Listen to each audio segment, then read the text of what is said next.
తిరుపతి జిల్లా తిమ్మాసు కండ్రిగలో ఒక రైతుతో ఇంటరాక్షన్ చేయడానికి వచ్చాను. ఎందుకంటే ఏ దేశానికైనా వ్యవసాయ రంగం అనేది చాలా చాలా ముఖ్యము. వ్యవసాయం అంటే ఏమిటి తాతగారు?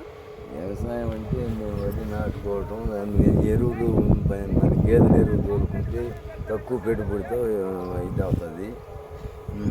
లేదు మనం గవర్నమెంట్ జీలకలుగా ఇస్తే బోటుకుండా మనం సత్వ పుష్కలంగా వస్తుంది.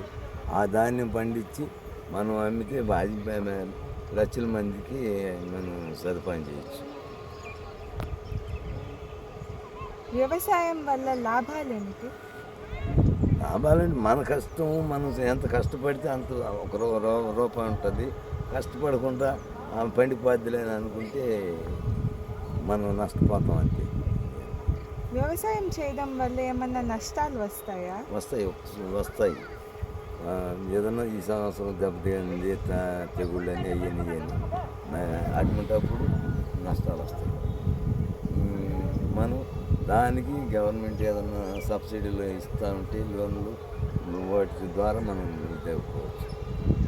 మీరు వ్యవసాయం చేసుకోవడానికి మీకు ఎటువంటి సదుపాయాలు కావాలి?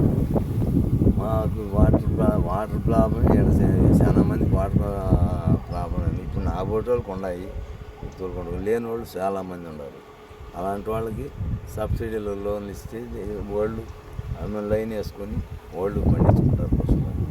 రేటుకి ఎరువులు, విత్తనాలు అవి అందజేస్తే దాని గుండా ఇంకొకరు డెవలప్ అవుతాడు రైతు.